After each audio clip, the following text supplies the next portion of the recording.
Hey, welcome to another episode. Today we're going to talk about, as you saw in the title, who are you? I'm not asking who I am. I already know who I am, but I want you to sit down and we're going to do a little exercise today. So you can take out a paper and a pen and figure this out or just think about it. But who are you? What have you been programmed?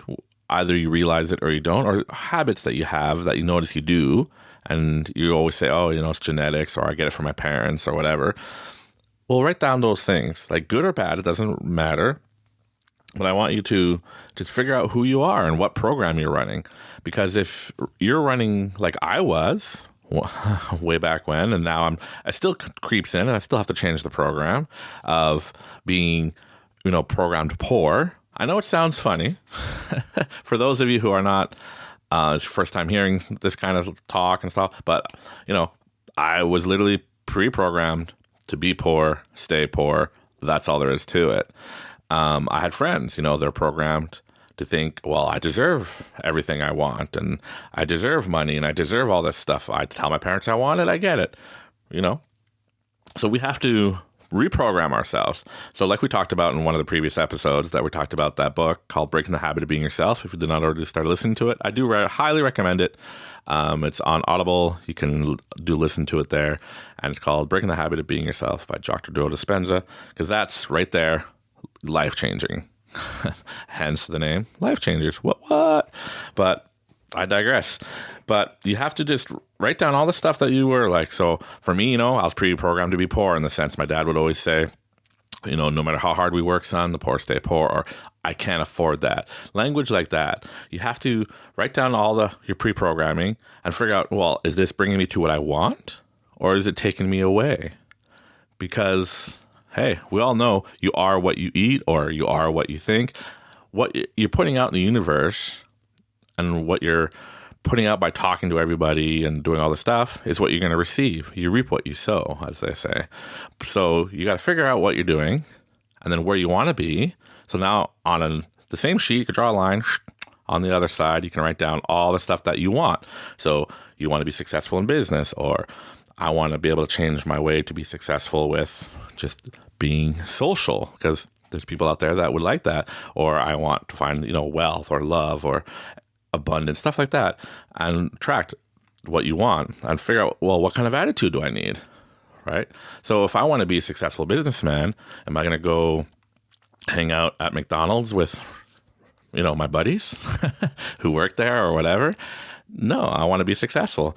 So here's an example. When I was younger, like I mentioned earlier, I wanted to become a successful entrepreneur or learn about entrepreneurship because it really intrigued me. I figured, why would I want to, work here when I could own it and work here and be able to hire my friends and people that need the good hard work, and we'll hook them up. So I hung out with a lot of entrepreneurs and I learned what I saw was, hey, this is a good idea. This is a bad idea. Here's an example, everybody. If you own a hotel, so you're running a franchise, you own a hotel, is it a good idea to have all the rooms' heaters turned off? Then only when a customer comes in and like to make a reservation, you send off maintenance to run up to that room, turn on the heater. So hopefully, by the time the customer gets there, the heater's on and it's warm enough in that room so the guy doesn't complain. Is that a good idea or not? Well, I thought it was a bad idea. And you might think I'm just using this as an example, but no, I've seen this. I was like, hey man, you're a really successful businessman. You have all these different things going for you. You bought this franchise, you're in this franchise, you're in that franchise. And then he took me to this hotel. He's like, well, this is how I do things. I'm like, why the hell are all the rooms cold? He goes, well, hey, being in business, you got to be, pinching the pennies where you can. You got to be cheap here and there in order to make a profit. And I used to think, no, I know I was young, right? 17, 18 at the time, learning this stuff. And I'm like, well, I don't think that's smart. He goes, well, I've been doing this for 30 years, right? Yeah, but no. I said, how many complaints do you get? Well, what's your rating? So let's look up Google. What's your rating, right? Yeah, exactly. You can't be a penny pincher when you're running a hotel unless, you want to be known as the slum motel, oh, you don't go to that place. Yeah, you can save money. It's cheaper there. But, I believe you get what you pay for. So if I'm going to a place where I'm paying $30 a night for a room, I get what I pay for. But if I'm going to this particular hotel that's $120 to $160 per night, I want what I paid for. And I paid for a warm room. I did not pay for a room because the franchise owner thinks, well, I got to cut corners to save money so I make money. So right there, he's programming himself to be, hey, I'm not making enough money, so I got to do this so I can make more money. But yet I never have enough money in the business, so here I am working. And that's kind of just a turnaround, right? On the outside, hey, I'm looking at him. You're really successful, man. You have this, you have that. Wow. But, he's in reality like, well, I got to work so hard. I'm cutting corners here. And even in the restaurant, he would do the same thing, right? I started cutting corners here. Hey, I said, well, what happened to, this size of cup? Where's the mediums? Oh, no. We don't do mediums. It's small or large because we got to save money where we can, right?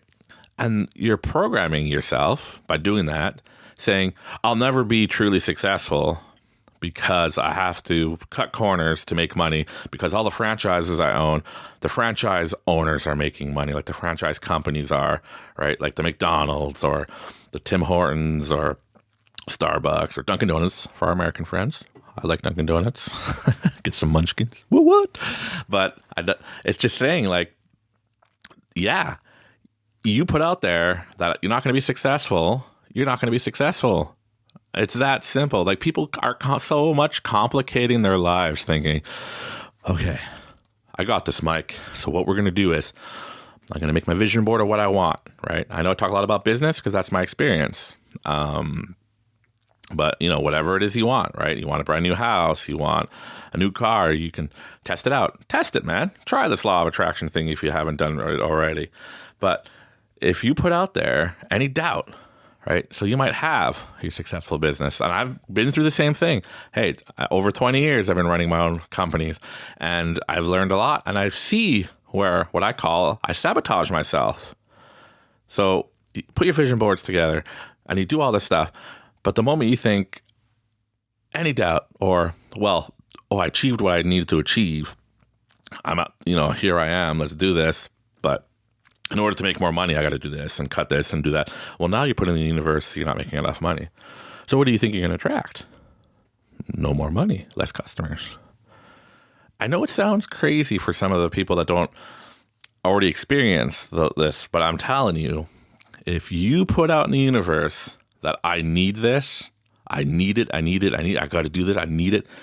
Well, you're kind of putting in the universe that you lack thereof.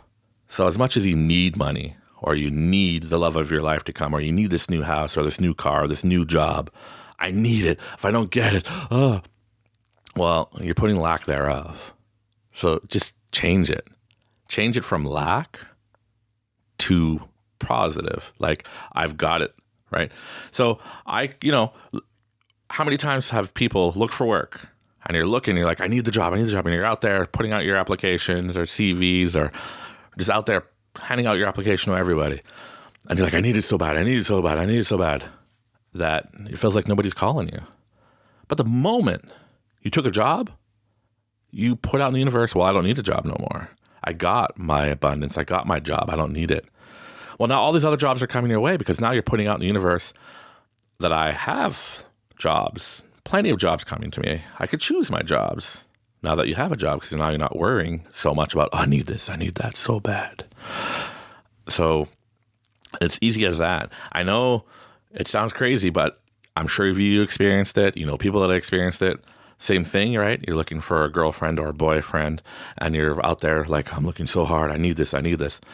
And then you never find one. Then the moment you have a girlfriend, all these girls are like, hey, we like you. And you're like, what?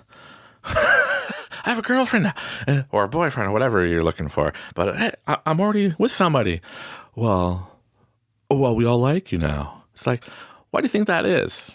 Well, because before you're putting lack thereof. I don't have one. I'm never going to get one. Then you finally get yourself a girlfriend or a boyfriend or whatever it is you're putting out there. Then when you get it, you're putting out there, well, I don't need it no more. I got it. So now you get more of it. So now that you have your list drawn up with all the attributes or the pre-programming, as I say, on one side, on the left side, and you have on the other side the pre-programming or the program that you want to be running written on the right side. And now if you don't have it all written out, you can, once we're done, you can stop and write it out and look at what you need to change until you can run the proper program that you need in order to achieve what you want to achieve. Well, I hope this helps. We got plenty more of it coming, so stay tuned for the next episode. Thank you very much. This is Mike with Life Changers.